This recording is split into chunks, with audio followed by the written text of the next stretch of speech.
Good morning everyone, welcome to the 6th meeting of the Welfare Reform Committee in 2013. Could everyone please make sure that mobile phones and other electronic devices are switched off? We go to item 1 on our agenda, that's business in private. And the first item is to invite members to agree whether to take agenda item 4, which is a discussion of possible future evidence in private. The members agreed? Thanks very much. We go then to our second item, which is the passported benefits regulations. We have 6 witnesses before us today, and I'll invite them all to introduce themselves and make a brief opening statement or comments if they so wish. I have to point out, though, because of the visit of the President of Malawi this morning and the address to the Parliament, we are restricted for time a bit, and we only have an hour for this session. So if people, I don't want to curtail discussion unnecessarily, but brevity, where possible, would be welcome, and that includes in the questions from members. So we'll try our best to get everything covered by 11 o'clock, and hopefully we'll achieve the intention that you have to inform us and for us to get an insight into the thinking that you bring to us this morning. So I don't know if you've agreed any order or whatever way you're going to do this.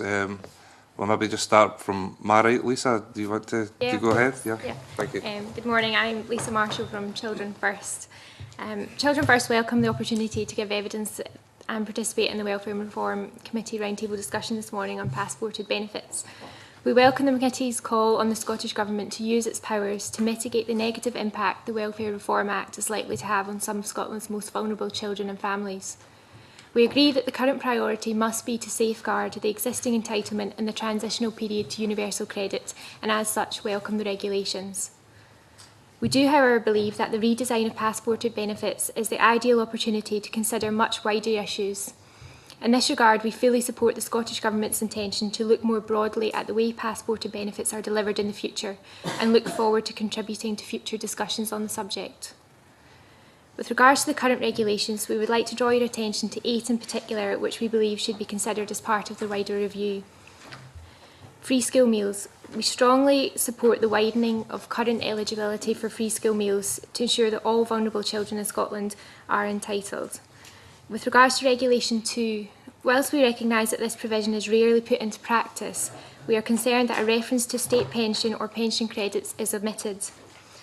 The result of this could be that kinship carers, my personal role is the kinship care officer in the National Kinship Care Service at Children First, and as such we're concerned that kinship carers who have a Section 11 residence order over a child who is later accommodated by the local authority could have an ongoing financial liability to contribute to the upkeep of the child. With regards to Regulations 3, 8, 10, 11, 15 and 22, we understand that it is the Scottish Government's intention to introduce new eligibility criteria prior to the rollout of universal credit, and would welcome a reference to state pension or pension credits, as well as a review of the disposable capital level in relation to Regulation 3. And finally, in relation to Regulation 4, we consider there to be an opportunity within the regulations for the Scottish Government to mitigate the impact of the bedroom tax sections of the Welfare and Reform Act on Scottish families. Where an order for eviction is sought for rental arrears resulting solely out of bedroom tax, we would like to see a provision made for the Sheriff to take into consideration whether or not the tenant has requested a move to a smaller property and whether or not the landlord is able to accommodate this. I would like to thank you for your time this morning. Thanks very much, Lisa. Claire, do you want to? Hello, I'm Claire MALPAS. I work for Castleton Housing Association as a regeneration officer, but I've also worked as a welfare rights officer for the past 16 years. I'm also here on behalf of SFHA, as I'm their policy advisor on welfare issues. Again, SFHA would like to thank the committee for the chance to speak on these regulations, and we've got 3 main points to make with regards to the regulations. Firstly, SFHA welcome the fact that all UC claimants will qualify for many of the passported benefits, so there's a widening of the eligibility criteria. We believe that this simplifies the system. However, linking in with sort of budgeting and financial advice, we think it's important that claimants have access to sort of clear budgeting advice at the point where they will fall off the cliff edge, i.e. when their income pushes them off of UC, so they can make a strong financial judgment about whether they want to move completely off of benefits or whether they need to sort of budget more effectively for increased costs as they lose their passporting benefits. Our main concern with passporting regulations is with evidence of entitlement. We have no guarantee that there will be a traditional style award letter with universal credit, so we believe again that the Scottish Government should look at data sharing powers with the Westminster Government. This will mean that there will be a clearer process for people to get access to information for the passported benefit authorities, the adjudicating authorities, to access information from Westminster. Finally, we'd also like to see a provision in the regulations that allows for passporting benefits while there's evidence of an appeal that's ongoing. We think this is really important as we have indications that there will be an increased number of appeals under universal credit and also the DLA to PIP transition. This will ensure that passporting continues during a period where an appeal is pending. Again, information regarding this could be got through data sharing regulations. I would like to thank you for your time. Thanks, Claire. Marion. Thanks very much. One Parent Family Scotland is very pleased to have the opportunity to participate in this roundtable discussion. Lone parents, 92% of whom are women, are already at the forefront of welfare reform changes, such as changes to income support and job seekers allowance.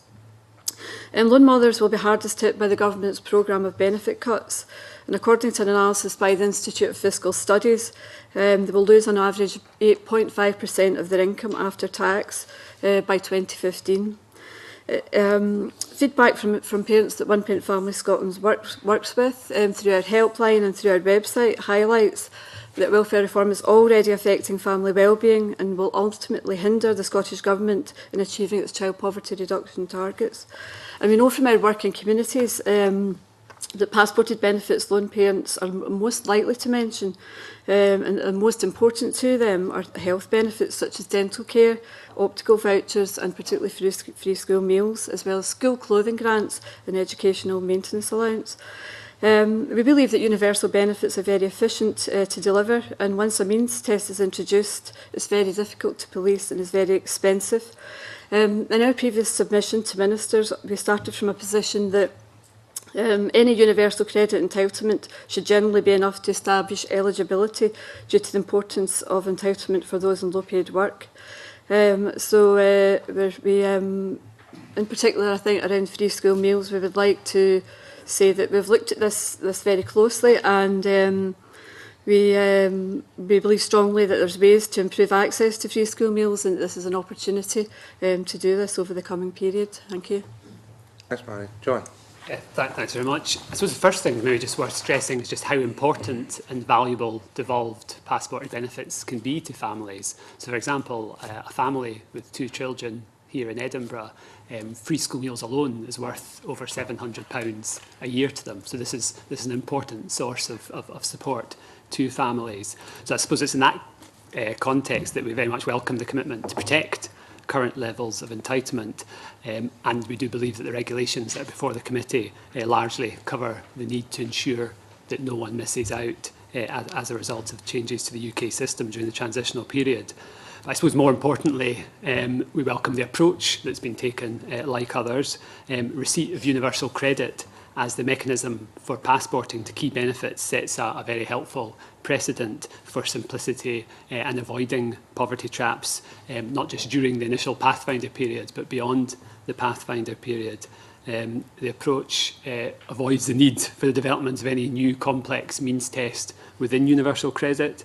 It ensures that those cliff edges that CLAIR refers to, whilst they still exist at the point where you're earning enough that you lose entitlement to universal credit, they're not there below that point where you're already seen as the state as needing additional financial support. So you don't lose that £700 worth of free school meals just because you've increased your earnings by a few pounds, at least until that point that you lose universal credit altogether. So very much this approach would support rather than undermine the aim of universal credit of making work pay. And what's more, it would ensure that nearly all children living in poverty would get access to those key passported benefits, like free school meals. And I suppose, furthermore, it kind of helped make a contribution to wider Scottish Government objectives around improving health, improving educational outcomes, tackling poverty. So we shouldn't just be seeing this in terms of how do we get a fix that maintains current entitlement in relation to the UK system, but how can we use this opportunity to ensure that our passporting arrangements help contribute to those wider Scottish objectives. So I suppose, just in summary, we very much urge the committee to recommend that the regulations that are before it continue to have effect as universal credit is rolled out across Scotland. By doing so, will not only protect current levels of entitlement, but help to future-proof our passporting arrangements so that they're fit for the reality that we're going to see increasing levels of child poverty and increasing levels of family hardship. And we need passporting arrangements that are fit for purpose, that will help families through those hardships in the next 5 to 10 years. Thanks, John. Ed. Thanks very much. My name's Eddie Folan. I'm a Policy and Campaigns Officer with the Poverty Alliance, but today I'm here representing the Scottish Campaign for Welfare Reform. And I should point out the campaign is a very broad coalition of 40 organisations, leading organisations in the field. Some of whom or most of whom actually are members are here today. And if I get anything wrong, then I'll soon be put right. I'm sure. As we said in our submission, which I apologise for the length of the submission, it was really it's because of the coalition being such a broad coalition. We sent you a response to the Scottish Government consultation, but we certainly we welcome the fact that universal credit will be used as a criteria for a number of passported benefits, and we certainly welcome the fact that the Scottish Government have said that nobody who's entitled to passport benefits at the moment would lose out, and we need to make sure that that kind of policy intention at least is tested, and we would also urge the Scottish Government not to means test disability-related passport benefits in future either. But we need to look at the redesign of passporting as a greater opportunity. The government themselves have said that they would look more broadly at how we deliver it, and we very much hope that it's based on some fundamental principles, that they lift people out of poverty, that we treat people with dignity and respect, that has a humane approach at its core and avoids stigmatising or demonising claimants, and that it's a system that is simple and easy to understand. So it's Scour's view that in the short term, protecting and as far as possible enhancing entitlement in order to mitigate the impact of cuts in welfare is an urgent priority. But in the longer term, we need to move beyond that, move beyond broad principles so much, as so much detail about universal credit remains unknown. Okay, thanks, Eddie. And last but not least, Richard. Thank you. I'm Richard Mead from Barnardo, Scotland, and thank you too for the opportunity to participate in today's session. Like everybody else on this side of the table, we're also very concerned about the impact of the welfare reform programme and what that might do to some of Scotland's most vulnerable families and children. And we really welcome the Scottish Government's efforts to mitigate those effects, and we support the regulations and the proposals set out today. Like everybody else, we also see this as an opportunity to look at all of the passported benefits in Scotland, and how those benefits are offered, who gets them, how they are targeted, and we certainly believe they should be tied into Scottish Government's priorities and strategies, such as the child poverty strategy, looking at the well-being indicators that are set out currently in the Children and Young People's Bill, and obviously the national indicators as well. So we believe this is an opportunity, and we welcome the regulations today. Thanks very much. I'll open it up to colleagues to ask questions. I'll go to Jamie and then Kevin.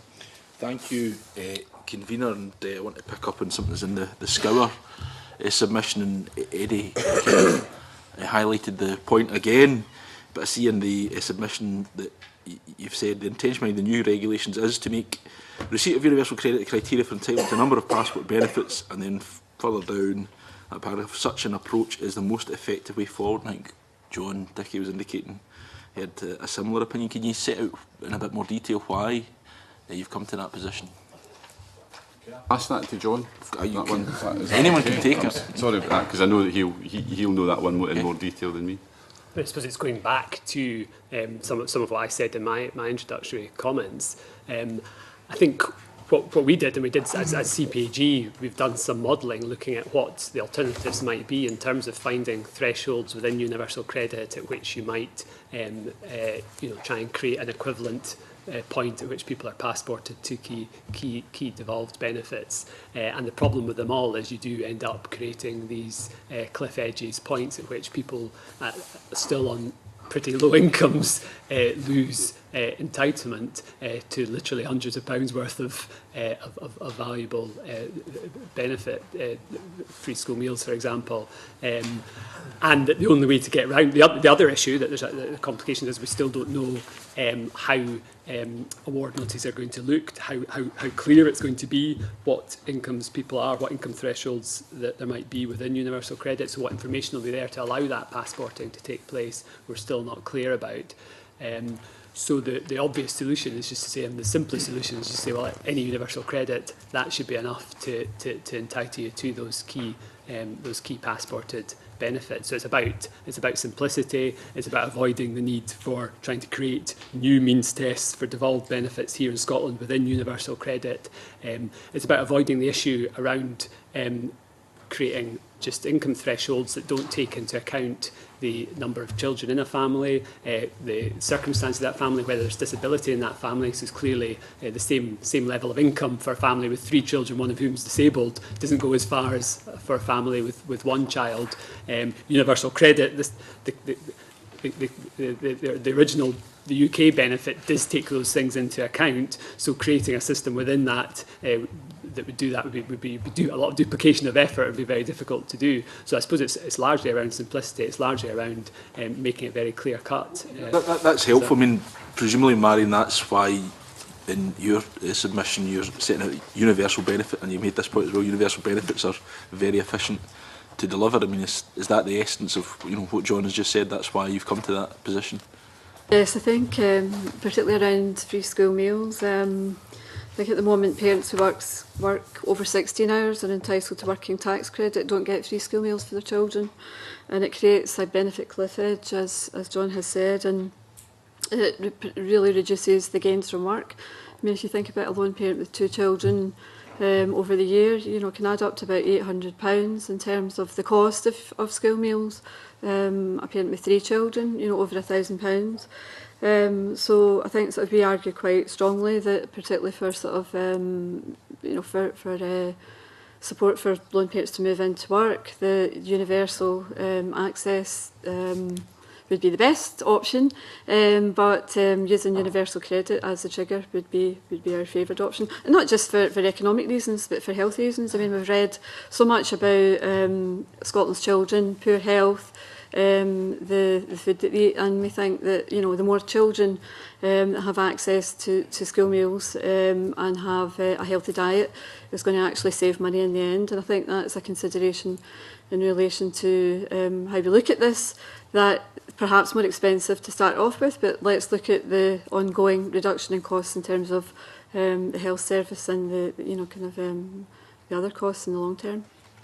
I mean, I think pretty much every written submission we had, and pretty much all of you there, given your open statements, welcomed the direction of travel in relation to these regulations. Is it because of this, using universal credit as the trigger for these passport benefits? Is that why you, broadly speaking, welcome the approach that has been taken? That's to everyone, incidentally. Okay. Thank you. Okay, Kevin. Thank you, Convener. I would like to turn to Lisa Marshall, whose emphasis was on kinship carers, and she talked of pension credit and the state pension. Obviously, kinship carers do a great service and save the state a huge amount of money, as well as ensuring the best possible life for their relatives. I wonder if you could maybe expand on where you feel that maybe kinship carers will lose out. You talked of the bedroom tax as well, and on a visit to a housing association here in Edinburgh, some of us already have come across folks with direct payments who were extremely worried about the bedroom tax and how that would affect their ability to care for their grandchild. I wonder if you could maybe tell us a little bit more about your concerns in these areas, please. Of course, there's real confusion at the moment as to how the bedroom tax will affect kinship carers. A recent announcement by Ian Duncan-Smith in England that foster carers are going to be exempt. There's a confusion over the definition. In England, foster care definition includes kinship carers, whereas in Scotland it doesn't. So there is going to be potentially a real negative impact on Scottish kinship carers who won't qualify for the exemption. And at the moment, there's around 3,800 known kinship carers, as it were, who are looking after children through the local authority or through residence orders. But potentially there's up to about 20,000 across Scotland who may be doing it on a voluntary basis. And it's these people who wouldn't necessarily be able to evidence the fact that they have a child that they're caring for within their household who may lose out in terms of the bedroom tax. And potentially kinship carers have children for periods of time. They may have them for a couple of months. They maybe go back to their parents for a month or two. It breaks down again. So they have them on an on and off basis. And again, it's these people who would maybe have to give up their house with the extra bedroom, but then are going to need it again further down the line. And there's real confusion as to what the position is actually going to be when it comes into play. And there's a lot of anxiety there as well. Convener, I wonder if Children First or any of the other organisations have done any major analysis in this area, round about the kind of thing which you've just talked about, where there is situations where sometimes folks have their grandchildren for a short period and then they're back with parents and then back again. Any analysis in how often this is the norm? We've not done any sort of in-depth research on the subject, but I suppose anecdotally and the kind of work that we do, we know that it does happen a lot, but no kind of concrete research at the moment. Thank you for that, Convener. Okay. Sort of a follow-up to that, again to Lisa.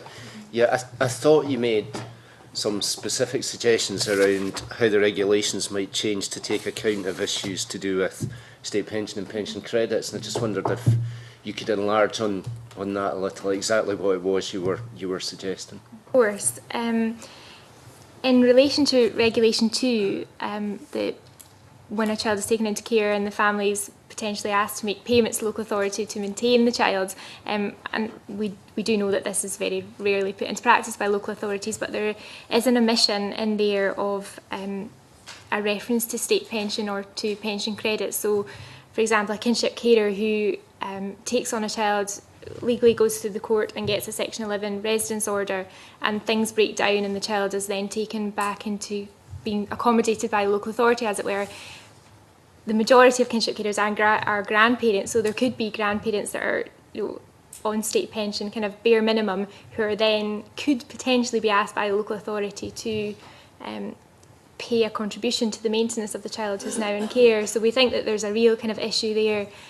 Generally people who, and it says a generalisation, but people who are in kinship care arrangements tend to be people who are at the lower end of the income scale anyway. So there is real risks without a kind of reference to pension credits or state pension there. And the other regulations relate to the legal aid and the court fees, and again there's no reference within that to people on pension credits or state pension. So kinship care family who are maybe looking to formalise the arrangement through going to court and obtaining a Section 11 order, they're not sort of caught within these regulations, so they could then have to fork out the payments. And we do know of families who've used up all of their life savings paying solicitors and going through that process to get that order. So we're just trying to make sure that they are catered for. Yeah, Annabelle. Thank you, Convener, and good morning to all of you, and thank you for coming along. Just picking up a couple of points.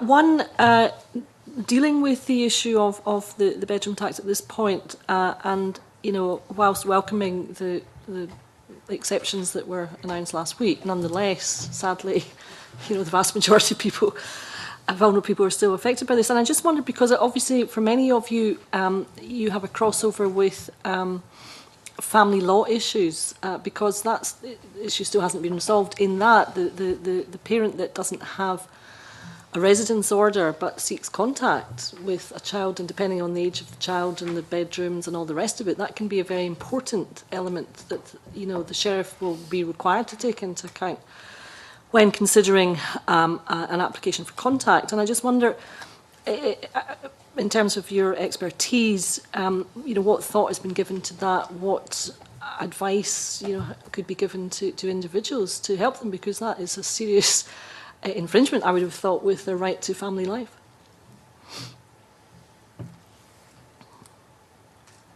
You know, John, I think you are looking at me. I mean, in terms of, I mean, I suppose, absolutely reiterate what you're saying, that we've you know, welcome the concessions that have been made in the last week or so around bedroom tax, but the bottom line is that we need to continue to push for it to be rejected altogether. This is hitting families in all kinds of different circumstances, whether it's with disability families where parents are living apart, and we need to continue to press and raise awareness of the impact it's going to have on all different kinds of families, whether they're kinship carers, whether they're families affected by disability, families where parents are living apart.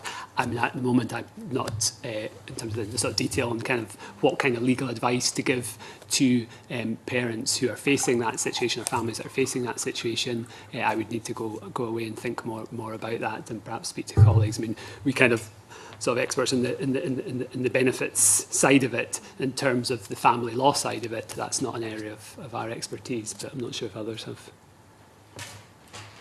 Could I just maybe then, I mean, it's something I think that, you know, I throw out there, because obviously, I mean, there are so many impacts of this one particular change to the welfare regime, and of course, as we go forward, others will become apparent, and I think it's important that we try to keep a very close eye on exactly the fallout on society of these changes. But one thing that I thought was very interesting, a point made by Lisa, in terms of a suggestion that the sheriff take into account, I think you said, Lisa said, a request having previously been made by the tenant to this, the housing association or social landlord, whatever, to move. I just wondered what what have you sort of devised in terms of fleshing this suggestion out?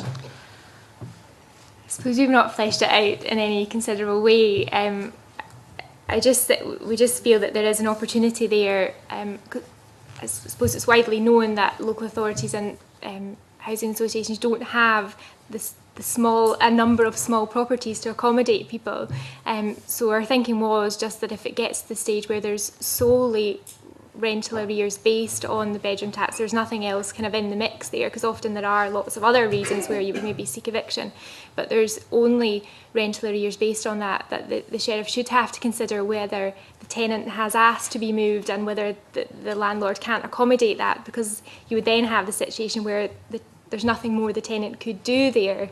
So I suppose it's just recognising that if everybody puts their hand up and says, yes, I'd like to move to a smaller property, it's widely known that there isn't enough smaller properties to accommodate that. So there is going to be situations where there's nothing tenants can do about it. So well, I mean, I absolutely take your point about the impact, and it's certainly something I would wish to see scrapped. I think it's a completely ill thought out policy. But I would foresee potential problems there.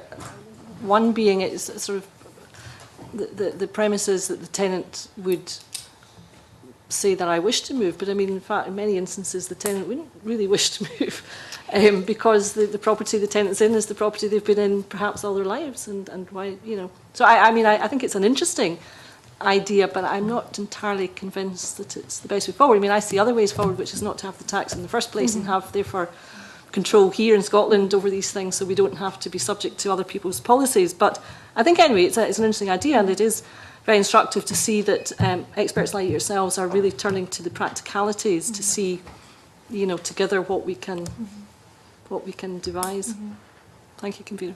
Marion, you want to comment on that? Just to go back to contact parents, it was, I think One Parent Family Scotland, so we're a lone parent organisation, but I think in terms of family well-being and the best interest of the child, this change, this bedroom tax, goes against and is in the opposite direction of the stream that we would want to go, you know, to improve family relationships when there's separation and, you know, the contact parent wants to see their child, and that is restricted because of this change. But also want to mention, you know, in terms of these wide-ranging changes, they don't hit parents just one at a time. I mean, we last week had a case of a parent who was affected by the bedroom tax and had 5 children, but was also affected by the benefit cap.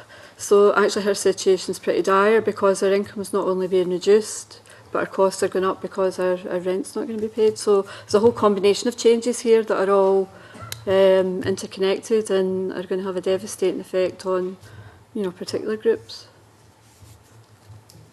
Linda, to be followed by Jamie. Yeah, it was on the bedroom tax point. Annabelle somewhat preempted me, and I can understand, you know, that everybody just doesn't want this to happen. Of course, we all start from that position, and I can understand that there's practicalities in looking at how it can be addressed. But I'm a wee bit concerned, Lisa, about that particular thing, because for me it takes away from an awful lot of allocation policies that different landlords have, for example, about you know, at what point children should have their own room and their own space, and things that have been getting worked on for years. And I worry that actually bringing something like that in somewhat turns the clock back. And I would also be interested in CLAIR's view as a representative of landlords about the effect this would have on housing association allocation policies right across the country. And, you know, unless we do something very radical in our own country here that allows this kind of thing to stop, what effect it would have further down the line in terms of landlords being obliged to provide much smaller housing so that all these people who had made transfer requests could be moved. I think it would be opening a bit of a can of worms somehow, and I'd be interested in the landlord's view. Okay, obviously I'm wearing 2 hats today. One is SFHA and one is representing my own organisation. Like you said, I think from both perspectives we'd rather the bedroom tax wasn't here. A quarter of my own tenants are affected by the bedroom tax, and we've been working quite heavily to mitigate it. Obviously I've been working through the sector as well, and some landlords are changing their allocation policy to match with the DWP sort of bedroom requirements, which I think is a shame because it's taking that out of hands of landlords. Certainly in my own area in Castlemilk, we allocated children their own bedrooms at a much younger age, simply to give them a good space to study and have their own private space, and also to get children off the streets, and it did work. So we're sticking to our allocation policy. In terms of the sort of rent-arrear argument in terms of the bedroom tax, I think from a landlord, again, this is my personal view, I think it's very difficult when you go up to distinguish what's a bedroom tax arrear and what's a normal arrear, because let's face it, it's actually just an arrear. How can you separate the two out? Now, in terms of what landlords do, as a social landlord, we take every step possible before we evict. You know, we try and offer as much advice and assistance as we can. Eviction isn't a cheap option; it's not the option we want to go for. So it always is the sort of last course. I think there'd have to be a significant amount of bedroom tax arrears before we even went into an eviction argument. I think once universal credit comes in and it's direct payments, I think that's where it becomes even more of a complicated situation. So I think from a personal perspective, and SFHA behind me here, you know, I think the bedroom tax is an arrear at the end of the day. So as a landlord, if arrears amounting a bedroom tax is part of the mix, it's just part of that mix of the arrear that the tenant owes. Mm-hmm. There's just one more wider point, convener. Thanks. I think it was Eddie who said that one of the things we should be trying to do, and I don't think anyone would disagree, is avoid stigmatisation. But we have the imposition of policies that we are to a degree helpless about, that is absolutely stigmatising people, whether it's because they live in social rented housing or because they're not working or because they don't have a well-paid job. And I just wondered, within the limitations that we have here in Scotland currently, if there are any ideas about how we can in fact avoid that stigmatisation. Well, I mean, I think that we have an opportunity by reviewing passport and benefits to actually do that. This is a huge opportunity for Scotland to look at an area that affects, as John said, so many people. And I think that mitigation has to be a huge part of that. And at the same time as mitigation is a part of it, we have to look at how we link to the wider Scottish Government policy agenda. So we could look at passport and benefits as part of the solidarity target, for instance, or we could look at it as part of just a whole review of government policy and fuel poverty, for instance, and how it links with those with that agenda. But I'm sure others will have a similar view. I mean, yeah, I think that's where, although we may be not able to do anything here in Scotland around specific issues, around, you know, some of the benefit cuts coming at UK level, what we can do is within this range of very important devolved benefits, including free school meals, but also at local authority school clothing grants and other benefits, is find ways of ensuring that the mechanisms we have in place for passporting people to the benefits that are within the control of this Parliament and government in Scotland are designed in such a way as to minimise any stigma whatsoever.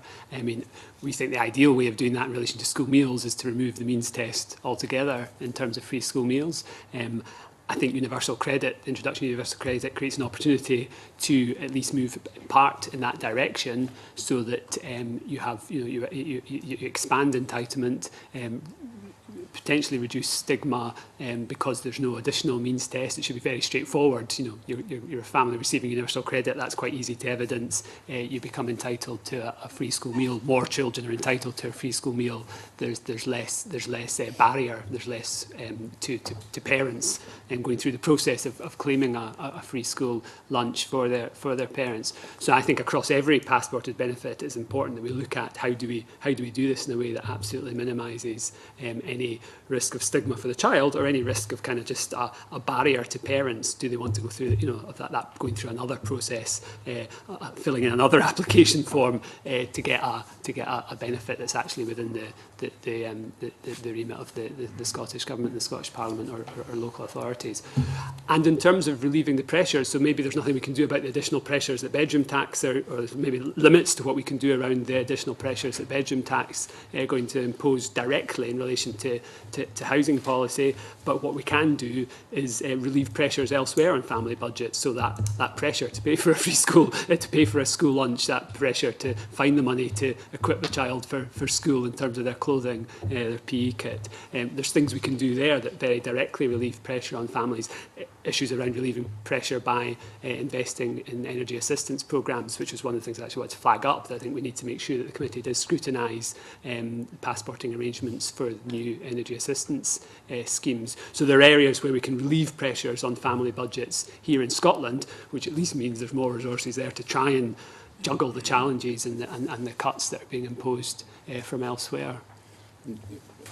Sorry, and I just wanted to add to that as well, Linda, that I think Scour have been encouraged by the language of mitigation, and action has been taken on the welfare fund. And as John mentioned, we also have to look at fuel poverty, and we know last week that the Scottish Government did look at a gap in the fuel poverty budget between an eligibility between current programmes and the new programme, the new energy assistance programme. And as John said, we need to look at that. But we're encouraged that language is being used, you know, and we need to see that continue, which is why I think that when we look at passported benefits, we think about it in terms of mitigation. We think about it certainly in the short term in terms of mitigation. In the longer term, we need to look at how that fits with, as I said, with other government policies. But that's an encouraging direction for us, and we think that as we move in that direction, the government do need to continue to engage with organisations here and with the campaign on welfare reform to make sure that we actually get that right as well. Amy. Thank you, Convener. Just to return to the issue of the bedroom tax, explore that a little further. Can I ask, do any of the witnesses support the underlying principles behind the bedroom tax?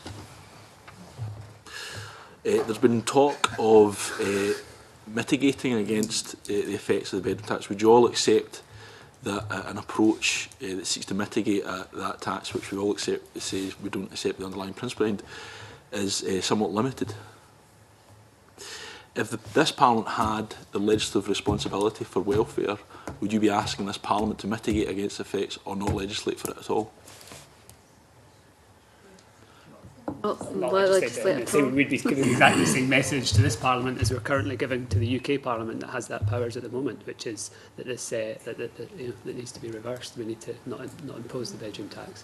Thank you. Okay. A couple of questions myself. I could start off by asking, if the moon was a balloon, would you burst it? But the serious issue in front of us is about the regulations that are actually here, and we have to focus on what you can do with the regulations that are in front of us. So in terms of what's been put forward for the clothing grants, I'm not directing this at anyone in particular, but I think you've all got a sort of take on it. There seems to be a sort of postcode lottery in terms of the criteria. Could something be done in terms of national guidance or standards being laid down which would alleviate some of the concerns, whereas people in similar circumstances but in different local authority areas will end up with different criteria and therefore not receiving the same level of support? Have you had a look at that as an issue, and what sort of suggestions would you have to address those? I mean, we've certainly, I think several of the organisations here were involved in contributing to the Scottish Government's working groups that looked at school clothing grants several years ago. And one of the key recommendations that came out of that was that there should be guidance at national level that would set out minimum levels of school clothing grant in terms of the amount of support provided and also minimum eligibility criteria. So that's something we still think should be, that there hasn't been progress on that as far as we're aware. And that's something that we think that does need to be, we need to make progress on that. There's a broad discrepancy, now a wide discrepancy in terms of the level of grant that's provided by different local authorities. With some local authorities having taken this as an opportunity, as part of their wider mitigation of welfare reform. I think part of their kind of how do they relieve pressures on family budgets have increased the level of school clothing grant. Other local authority areas have recently decreased or just held levels of school clothing grant. There's different eligibility criteria in different parts of the country. So yes, some kind of minimum level of guidance that would set out minimum level of criteria and minimum level of grant would be very helpful from our point of view.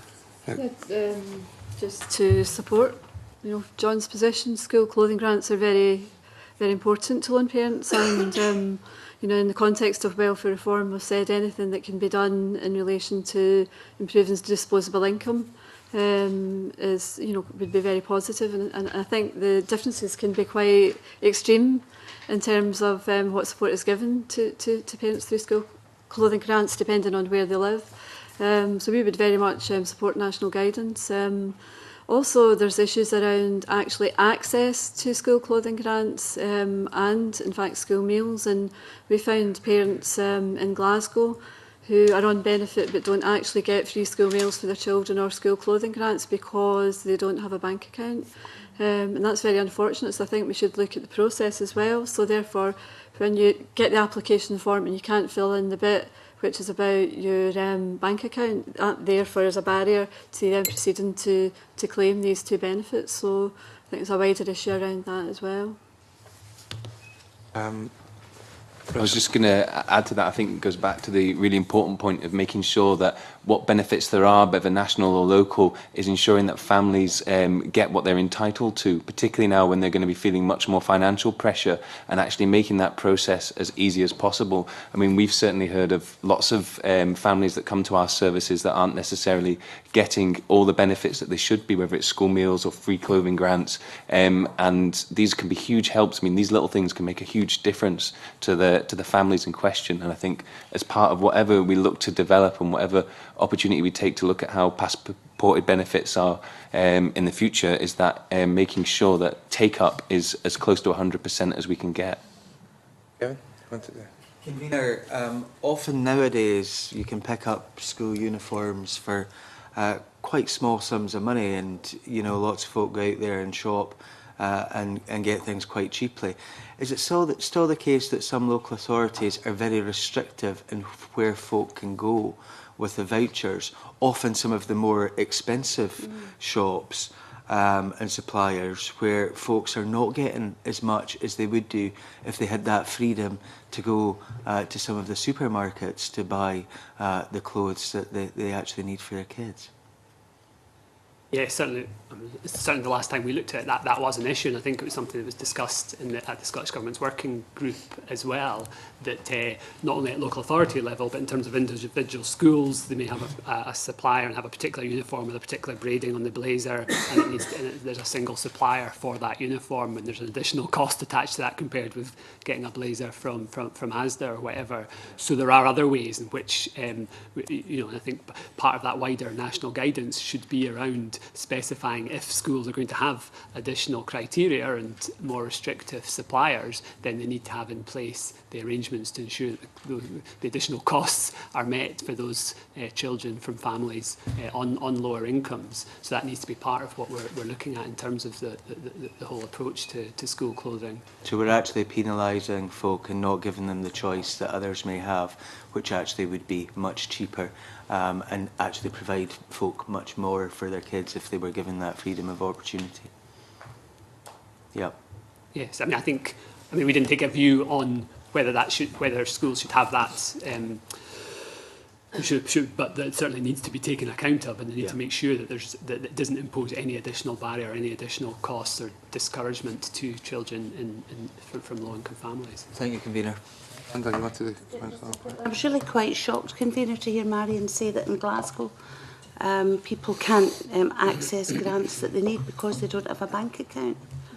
Seems like a very self-defeating We were quite policy. shocked as well, because it wasn't something we were aware of. And I just wondered if you do have an awareness of this happening elsewhere, or if this is an isolated It has case. came up very recently through some parents we work with in Maryhill, and we were surprised to find the member of staff there that some of them didn't have, they were paying it out for school clothing and you know, couldn't afford school meals, so it was packed lunches they were doing, and that was simply because of the nature of the form, and it asked for bank account details and they didn't have bank accounts.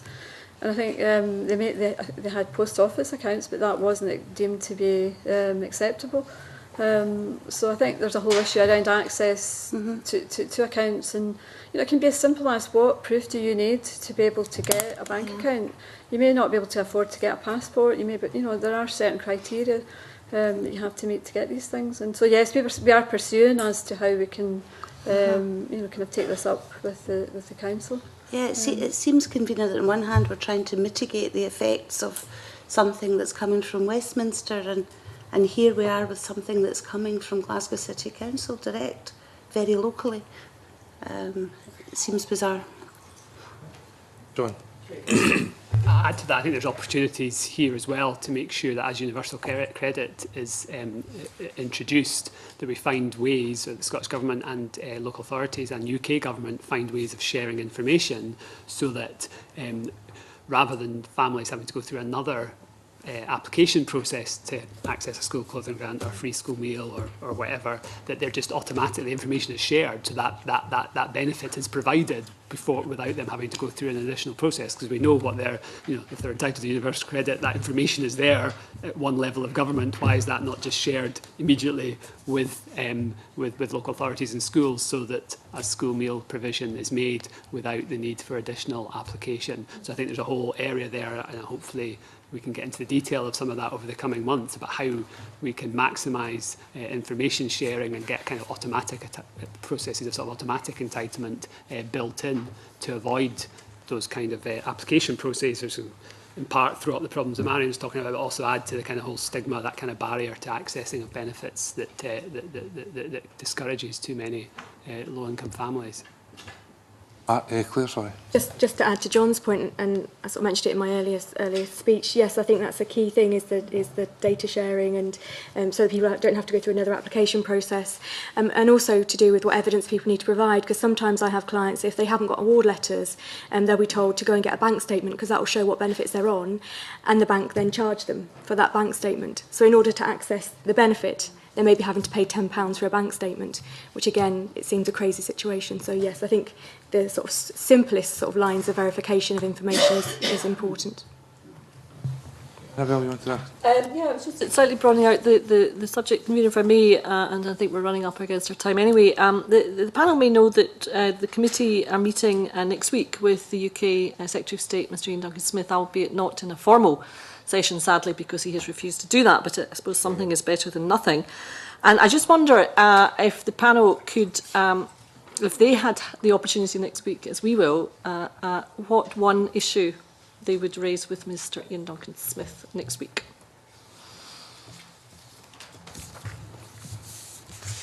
Just one. If you want to maybe round off, I'll give you all an opportunity then to round off and give us an idea of the areas that you want to us to focus on in the meantime. I'll ask a couple of specific questions. One to Claire, in terms of the bedroom tax. The suggestion around the non-eviction for arrears is one that has been debated, and I don't know if other organisations here this morning have had a look at this either, but the suggestion being that the starting point of the introduction of universal credit could be what is the arbiter in terms of whether the arrears are because of the changes or not. So if someone was not in arrears when the new benefit system kicks in, but then fall into arrears having lost 14 or 25% of their benefits, is it not reasonable then to assume that that's the cause of the arrears? Yes, I suppose it could be reasonable that that is the cause of the arrears, is the bedroom tax. But again, from a personal perspective, from a landlord perspective, we're a small organisation, so how far down the line would we have to carry that arrear in terms of how we could afford to operate as a business? Yeah, no, just because this debate's been had, Yeah. just trying to get information whether people have actually looked at what could be considered a reasonable assessment of what is the cause of the arrears. If you haven't got answers to that, that's fine. Just asking the question. A specific one to you, John. You mentioned the Healthy Start vouchers. It sounds as though there's the possibility that the Scottish Government could do something in relation to this. Have you discussed this with the Scottish Government? And could you give us a sort of idea how much would it cost the Scottish Government to continue with that arrangement should the UK Government not allow it to continue here under the changes? And the Healthy Start vouchers, I suppose we've flagged up with Scottish Government that Healthy Start should be an area that we're looking at in relation to passporting, and the response has been, and it's right, that currently Healthy Start is administered by the NHS in England, and that in terms of passporting arrangements, it's the Department of Health at UK level that's looking at how passporting arrangements to Healthy Start will work under universal credit. I suppose it struck us, given that health is a devolved area of responsibility, is there not something here that potentially government in Scotland can be doing to ensure that access to Healthy Start is in line with the more broader approach to passporting that government in Scotland is wanting to take, rather than just leaving it to the UK government. And I'm not sure the detail. I mean, to be honest, I'm not the details of where legislative responsibility, but I think we thought it was an important thing to actually explore. Here's an area that's devolved Healthy Start vouchers are administered by the NHS, and yet it looks like passporting arrangements are just being left to the Department of Health. And I suppose there's two things there. Can we actually do something different in Scotland, but at the very minimum make sure that we've got assurances that the approach being taken by the Department of Health at UK level is in line with the Scottish Government's commitments to protect current levels of entitlement. Do you have any statistics, John, on the number of people who currently are in receipt of this voucher and how many would be affected if there wasn't a continuation? Yeah, I mean, I don't think there's any expectation that there will not be a continuation. I suppose we just don't know yet. We haven't seen published by the UK government what the arrangements will be for passporting to Healthy Start vouchers. So I don't think there's any, we're not expecting them to disappear or for that not to be an arrangement. I think we just need to be, I think we thought it was something that this Parliament should be scrutinising as well, given that it relates to a broadly devolved area of responsibility in terms of health. So I don't actually have the details at the moment in terms of numbers of people entitled to Healthy Start vouchers, but I can provide those. We can do some work and get those to the committee, and also look at levels of uptake, because there's an issue around uptake of Healthy Start vouchers. And again, given this discussion around passporting, I think is an opportunity to look at how can we boost take-up of passported benefits rather than just protect current levels of entitlement. Why is it that too many parents aren't taking up their Healthy Start vouchers? Is there something we can be doing here in Scotland as part of this, as part of looking at passporting to boost take-up of Healthy Start? Well, the committee will be looking to see what comes out of the evidence this morning, to see if there are any issues we need to raise with the government, to ask questions around these areas, and that's certainly one that we could make inquiries. So that sort of then allows us to go to the sort of round up, because we've only really got 5 minutes. I know some of you have already made suggestions as to questions that you would like to see posed around the regulations. This goes back to the point Annabelle's making. Is there anything specifically that you would want the committee, giving you the opportunity this morning, to say, if there was something that we could take forward on your behalf, what would it be? With the Scottish Government, we're looking at the regulations. Is there anything in the regulations that you would like us to take forward? Meeting with Ian Duncan-Smith next week. Well, that question's already been posed, so that, yeah. Well, that was the question I was waiting for the answer. In terms of the meeting with Ian Duncan-Smith, I think we're probably all stunned because we've probably so much we'd like to say to Ian Duncan-Smith. Anyway, I think the question we'd like to ask is, or ask of him, would be to revisit the introduction of the policy, which means that lone parents' access to benefits when their child is 5 is conditional on them looking for work, and if not doing so, suffering a cut to their benefit. We don't think that's in tune with the eradication of child poverty policy. And just a second one would be to look at the work programme and revisit that, and to look at why the voluntary sector can't participate in that, and to whether it actually is good value for money to have privatised the work programme and not to have kept it within the DWP.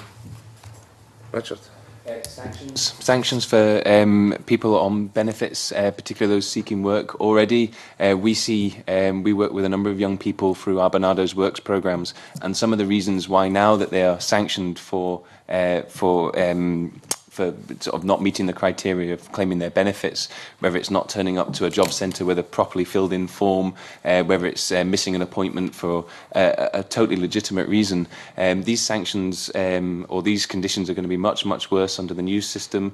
They've got sanctions targets to meet, and we're really, really worried that young people, for very benign reasons, will be sanctioned for potentially up to 3 years.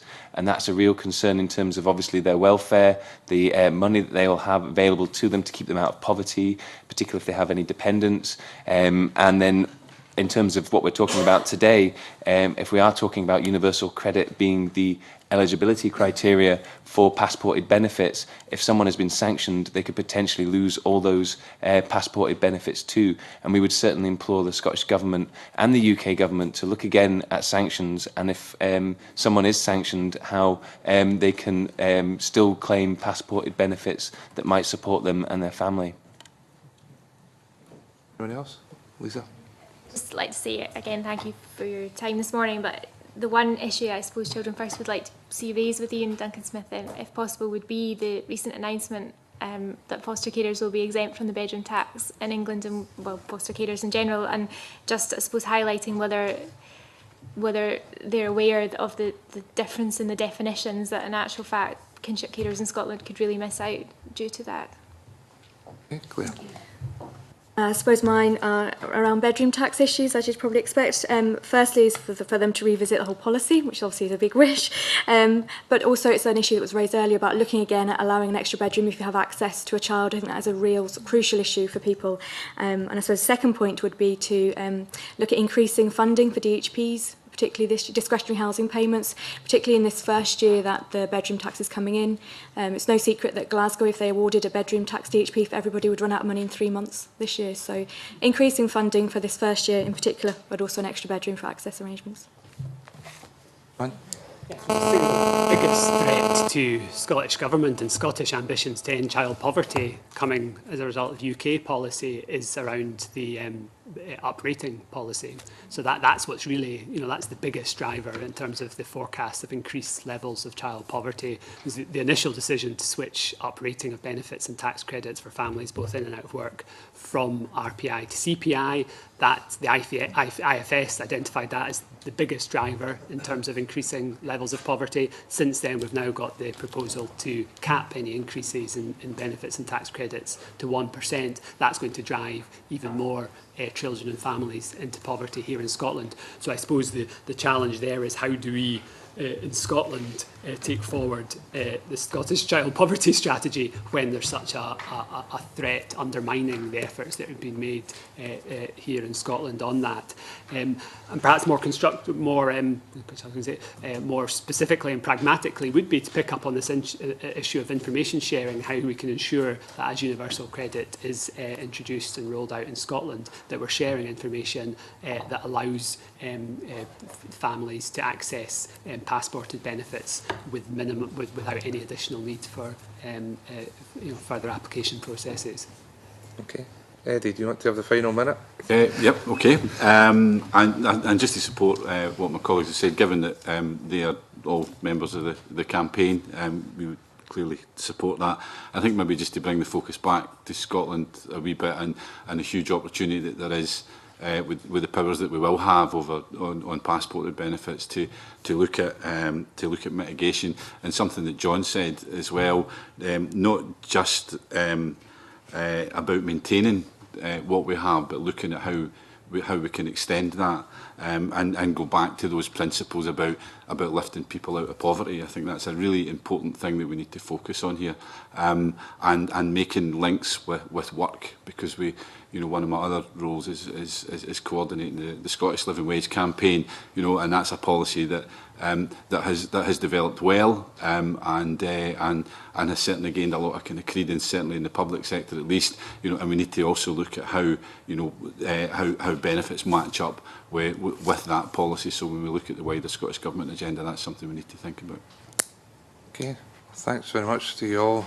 We've got there just about in time, so thanks very much. And as I say, we'll try and take forward these issues and any responses we get from the governments or from Mr Duncan Smith, we'll try and get them into the public domain as quickly as we can.